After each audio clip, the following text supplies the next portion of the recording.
ഈശോമിശിഹായ്ക്ക് സ്തുതിയായിരിക്കട്ടെ. വിശുദ്ധ മർക്കോസിന്റെ സുവിശേഷം 13-ാമത്തെ അധ്യായം 3 മുതൽ 13 വരെയുള്ള തിരുവചന ഭാഗമാണ് നാം ഇന്ന് ധ്യാനിക്കുക.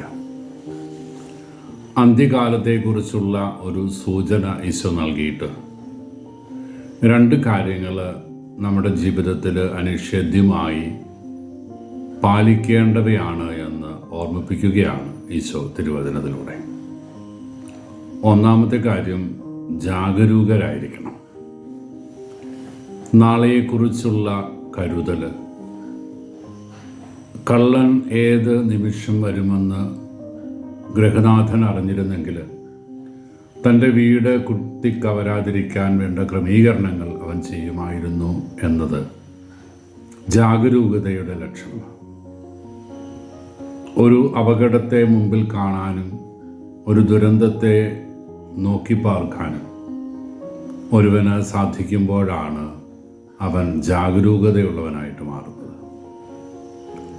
കത്തോലിക്ക വിശ്വാസ ജീവിതത്തിൽ ഈ ജാഗരൂകത അനിവാര്യമായത് ദൈവസന്നിധിയിലേക്കുള്ള ഒരു മടക്കയാത്രയെക്കുറിച്ച് ചിന്തിക്കുമ്പോഴാണ് എന്ന് നാം പലപ്പോഴും ചിന്തിക്കാറുണ്ടല്ലോ.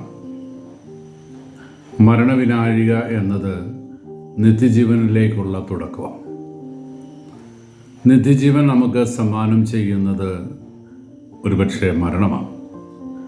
ഈ മരണമെന്ന വിനാഴിക എന്നെ കടന്നുപോയാൽ പിന്നെ എനിക്കുള്ളത് അവനോടൊത്തുള്ള വാസമാകണം. ആ വാസം ഉറപ്പിക്കാൻ എനിക്ക് സാധിക്കണമെങ്കിൽ ഈ ലോക ജീവിതത്തിൽ ദൈവത്തിന് നിരക്കുന്ന, ദൈവം ആഗ്രഹിക്കുന്ന വഴികളിലൂടെ നടക്കുന്നവനായിട്ട് ഞാൻ മാറണം. ഈശോയ്ക്ക് പ്രിയങ്കരമായ ജീവിതം നയിക്കുന്നവരായിട്ട് മാറാൻ നമുക്ക് സാധിക്കുക എന്നതാണ് നമ്മിൽ നിന്ന് ദൈവം പ്രതീക്ഷിക്കുന്ന അനുഗ്രഹത്തിൻ്റെ വഴി. രണ്ടാമതായിട്ട് ഇന്നത്തെ തിരുവചനം നമ്മളെ ഓർമ്മിപ്പിക്കുന്നത് അവന് സാക്ഷ്യം വഹിക്കാനുള്ള ഒരു ജീവിതമാണ് എൻ്റേതും നിങ്ങളുടേതുമെന്ന്. ക്രിസ്തു സാക്ഷികളായിട്ട് തീരുന്ന ക്രിസ്ത്യാനി, ക്രിസ്തു മാർഗത്തിലൂടെ ചരിക്കുന്ന ക്രിസ്ത്യാനി, അവൻ ക്രിസ്ത്യാനി ആകുന്നത് കൊണ്ട് തന്നെ സ്വയം പരിത്യജിച്ച് കുരിശെടുത്ത് പിന്നാലെ പോകണമെന്നുള്ള ഓർമ്മപ്പെടുത്തൽ അവിടുന്ന് പലവട്ടം നമുക്ക് നൽകിയിട്ടുള്ളത്. കുരിശുകൾ സഹനങ്ങളും നൊമ്പരങ്ങളും പീഡനങ്ങളും അപമാനവുമൊക്കെ. നിത്യജീവിതത്തിലേക്ക് കടന്നു വരാൻ സാധ്യതയുള്ള അപമാനങ്ങളും നിന്ദനങ്ങളുമൊക്കെ ദൈവസന്നിധിയിൽ ഹൃദയപൂർവ്വം സമർപ്പിച്ച് മുന്നോട്ട് പോകാൻ നമുക്ക് സാധിക്കണം. നീ ക്രിസ്ത്യാനിയാണ് എന്നതിൻ്റെ പേരിൽ നാടുവാഴികളുടെയും ഭരണാധിപന്മാരുടെയും മുമ്പിൽ നിർത്തപ്പെടും. നിന്നെ കുറ്റം വിധിക്കും. അനേകർ നിന്നെ ദ്വേഷിക്കും, നിന്നെ തള്ളിപ്പറയും. യുദ്ധങ്ങളുണ്ടാകും, യുദ്ധങ്ങളെക്കുറിച്ചുള്ള കിംവദന്തികളുണ്ടാകും. അസ്വസ്ഥതയുടെ ഒരു മേഖല നിനക്ക് ചുറ്റും ഉയർന്നു വരാം.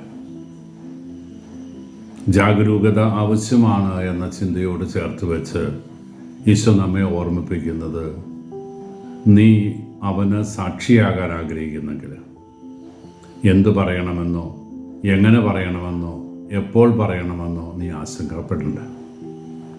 നിന്റെ അധരങ്ങളിൽ പരിശുദ്ധാത്മാവ് നിനക്ക് വേണ്ടതെല്ലാം നൽകും. അവൻ നിനക്ക് വേണ്ടി സംസാരിക്കും. നിന്റെ അധരങ്ങളിലൂടെ ആത്മാവ് സംസാരിക്കുന്ന നിമിഷം കടന്നു വരും. പ്രിയപ്പെട്ടവരെ, ദൈവത്തിൻ്റെ സ്വരമാകാൻ സ്നാപയോഹന്നാൻ പറഞ്ഞതുപോലെ മരുഭൂമിയിൽ മാനസാന്തരത്തിൻ്റെ വിശേഷം വിളിച്ചു പറയുന്ന അവൻ്റെ സ്വരമാകാനുള്ള വിളിയാണ് നമുക്കോരോരുത്തർക്കുമുള്ളത്. മറ്റുള്ളവർക്ക് ക്രിസ്തുവിനെ പകർന്നു കൊടുക്കാൻ, ക്രിസ്തുവിനെ ദർശിതമാക്കി കൊടുക്കാനുള്ള സ്വരമായി, മറുരൂപമായി നാം മാറണം. ആൾത്തർ ക്രിസ്തുസ് എന്ന് വിശുദ്ധ ഫ്രാൻസിസ് അസിസിയെക്കുറിച്ച് പറഞ്ഞു വെച്ചിട്ടുണ്ടല്ലോ. നമ്മുടെ ജീവിതം മറ്റൊരു ക്രിസ്തുവായി മാറല, അവൻ്റെ സ്വരമായി മാറല. അവൻ്റെ സുവിശേഷത്തിന് സാക്ഷ്യം വഹിക്കാൻ ഞാനും നിങ്ങളും തയ്യാറാകുമ്പോൾ എന്നിലൂടെ ക്രിസ്തു സംസാരിക്കും. എൻ്റെ അധരങ്ങളിലൂടെ അവൻ്റെ സ്വരം ദൈവജനം ചുറ്റുമുള്ളവർ തിരിച്ചറിയും. പ്രതിലോമികളെ ലജ്ജിപ്പിക്കാൻ പോരുന്ന അനുഗ്രഹത്തിൻ്റെ വചസ്സുകൾ നിന്റെ നാവിലൂടെ അവിടുന്ന് പുറപ്പെടുവിക്കും. ആശ്രയം തരുന്ന, വഴി നടത്തുന്ന നല്ല ദൈവത്തെ മുറുകെ പിടിച്ച് മുന്നോട്ട് പോകാൻ ഈശോ അനുഗ്രഹിക്കട്ടെ.